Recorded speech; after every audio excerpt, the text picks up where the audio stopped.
membahas soal kewanitaan. Ya, ini masih pada ingat nggak?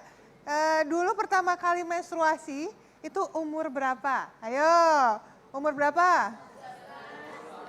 13, 12. Wah, variasi ya. Memang paling umum nih ya kalau kita hitung-hitung dari banyaknya orang yang mengalami menstruasi, ini belakangan ini biasanya di rata-rata di umur 12 tahun sekarang. 12 sampai 14 tahun. Nah, kalau misalnya menstruasi terjadi lebih duluan, lebih dini dibanding umur itu, kita bisa sebut sebagai menstruasi dini. Ini ada juga yang pernah ngalamin juga kelas 3 SD udah 9 tahun. Nah, ini kan kita bisa sebutnya sebagai menstruasi dini. Kira-kira ada efeknya nggak ya menstruasi dini? Pernah dengar nggak? Kalau menstruasinya lebih cepat, nanti menopause-nya bisa lebih cepat juga. Dan gimana kalau misalnya kita tanya bintang tamu kita yang satu ini? Yuk kita sambut. Nimas. Hai dokter. Apa kabar Nimas? Baik. Sehat? Sehat. Makin cantik. Aduh makasih. Yang lagi sibuk ngurusin S2-nya. Iya benar, tahu aja dokter. Terus Nimas, kita dari tadi lagi ngomongin soal menstruasi. Kira-kira kamu masih ingat nggak pertama kali kamu menstruasi umur berapa? Aku ingat waktu itu tuh aku kelas 5 mau kelas 6. Oh. Waktu itu terus Oke. aku tuh ngerasanya apa ya, kayak ada perubahan fisik. Kayak misalnya waktu itu sempet nggak enak, sakit perut, Sakit kram gitu ya. perut gitu. Terus badan nyeri-nyeri, payudara nyeri.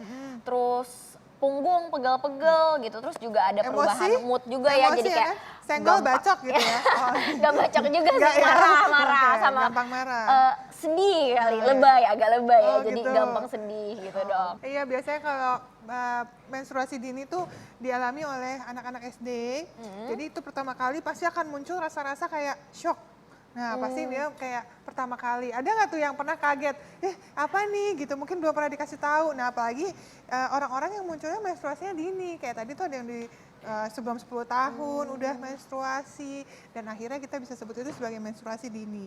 Yang bisa dikaitkan dengan menopause yang lebih dini juga. Akhirnya dialaminya lebih cepat. Jadi Gitu. kalau menstruasinya dini, itu mungkin nanti menopause dini juga ya dok? Tergantung dari apa yang dialamin. Nah, gimana kalau kita bahas ini nih? Dengan pertamanya adalah menstruasi dini dulu nih. Kalau misalnya menstruasi itu awalnya itu karena adanya sel telur yang memang sudah ada nih dari lahir, kita udah bawa sel telur di badan kita dengan jumlah tertentu, kemudian akan dikeluarkan pada saatnya, yaitu pada saat pubertas. Makanya bisa keluar menstruasi setiap siklusnya. Nah, menstruasi itu sendiri kan mengeluarkan satu sel telur. Kalau kita ibaratkan muncul sel telurnya misalnya 10 gitu misalnya gitu ya. Terus dikeluarkan lebih cepat nih misalnya, oh ntar 10 bulan udah habis dong misalnya gitu. Nah, ternyata nggak semudah itu, banyak faktor juga yang mempengaruhi. Jadi biasanya kita membawa dari lahir tuh jutaan sel telur, di mana nanti akan dikeluarkan sepanjang hidup dari sang wanitanya. Tapi belum tentu juga jutaan itu akan keluar semua. Atau belum tentu juga hanya sedikit yang keluar, bisa juga yang banyak. Gitu. Jadi banyak faktor yang mempengaruhi. Makanya menopause sendiri, kalau kamu taunya biasanya munculnya umur berapa? Umur berapa ya? Umur berapa Bu? Bantuin nih Mas ya? Bu. Berapa? Biasanya menopause? Umur berapa Ini Bu? masih ABG semua soalnya ya kan, jadi belum menopause ya. 50-an mungkin ya dok? Iya betul, biasanya usia 50 tahun ke atas sudah mengalami menopause. Kalau misalnya muncul lebih dini, tadi ada ibu-ibu yang bilang 45 tahun, ya masih beti lah ya, beda-beda tipis. Lah 5 tahun. Ada yang muncul 30 tahunan, itu sudah muncul juga. Akhirnya mengalami menopause dini yang dalam jangka yang panjang. Nah, jadi artinya kalau misalnya munculnya terlalu cepat, tentu akan berdampak juga nih buat kehidupan ibunya kan, karena banyak efek samping juga yang akan dialami sama si ibu kalau misalnya mengalami menopause, pasti banyak perubahan. Nah, kalau misalnya dia sudah mengalami menstruasi dini, menjalani siklus tertentu, belum tentu nih sebenarnya dia akan mengalami menopause dini. Tapi penyebabnya tuh sebenarnya apa sih sampai bisa menopause dini dok? Sebelum bahas menopause, menstruasinya dulu. Oh. Nah, kira-kira apa yang menyebabkan zaman sekarang anak-anak menstruasinya bisa lebih cepat dari umur yang seharusnya? Kira-kira apa? Apa? Coba dibawa masuk, ini ada contohnya. Boleh dibawa masuk ke sini.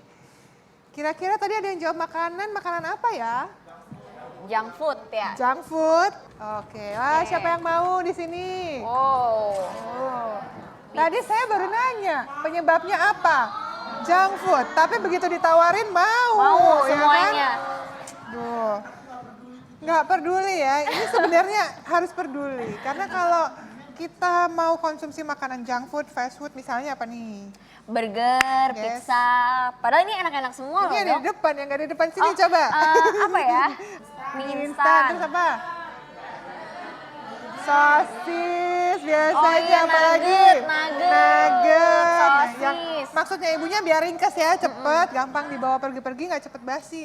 Nah, sebenarnya makanan-makanan itu kan pengolahannya juga membutuhkan pengawetan, ya, penambahan rasa, kemudian pewarna buatan juga. Jadi kurang fresh lah dibandingkan kita benar-benar masak yang bukan fast food atau junk food ini. Dan hati-hati juga makanan-makanan ini selain mengandung bahan kimia tadi, dia juga bisa mengakibatkan kegemukan.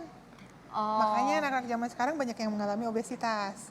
Nah, obesitas salah satu yang harus diperhatikan adalah bisa munculnya gangguan hormon pada seseorang. Akhirnya anak-anak itu bisa mengalami menstruasi lebih cepat dibandingkan waktunya atau menstruasi dini itu. Jadi kalau anak-anak yang badannya terlalu Overweight obes, gitu. overweight, sebaiknya perbanyaklah aktivitas fisik, kurangnya makanan-makanan yang berlemak tinggi seperti junk food dan fast food ini, dan juga makanan yang terlalu tinggi gula. Pokoknya boleh dikonsumsi sebenarnya, tapi ingat porsinya. Nah, itu tadi ngomongin soal menstruasi. Nah, kalau ngomong-ngomong soal menopause, nah kira-kira gimana tuh? Karena makan-makan kayak gini juga bisa nggak? Sebenarnya kalau menopause dini lebih banyak diakibatkan oleh pertama adanya kegagalan ovarium secara prematur gitu. Jadi biasanya kondisi ovariumnya si ibu ini sudah tidak berfungsi lagi secara normal dan ini bisa terjadi kalau misalnya orang itu sudah menginjak usia 40 tahun ke atas, terus dia sudah mengalami gagal ovarium itu tadi, prematur, akhirnya nggak bisa menstruasi. Tapi ada juga kedua faktor genetik. Jadi kalau faktor genetik itu biasanya ada faktor keturunan, kalau misalnya orang tuanya mengalami hal yang sama, misalnya ibu tadi ada yang 45 tahun, hati-hati anaknya, bisa juga mengalami hal yang serupa, menopause bisa lebih dini. Terus bisa jadi efek samping dari pengobatan, kayak radiasi, kemoterapi, itu juga akhirnya bisa membunuh sel-sel selain yang sehat seperti sel-sel yang ada di sel telur. Nah kalau yang selanjutnya bisa jadi karena tindakan operasi yang akhirnya mengharuskan harus diangkat si kandungan telurnya ini.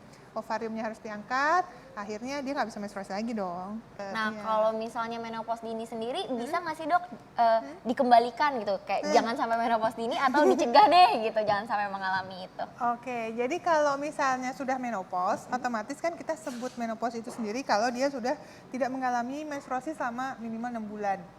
Jadi kalau menopause-nya itu bulan ke-7 kita tunggu ternyata nggak menstruasi juga, berarti ya benar dia menopause.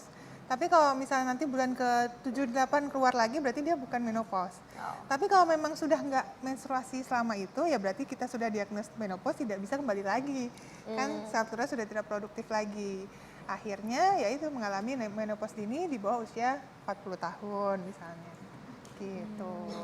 Tuh. Oke, itu tadi informasi seputar menstruasi dan menopause dini. Semoga bermanfaat untuk Anda pemirsa di rumah dan juga penonton di studio. Masih banyak informasi menarik lainnya, jadi jangan kemana-mana, tetap di Dr. Ros. Thank you.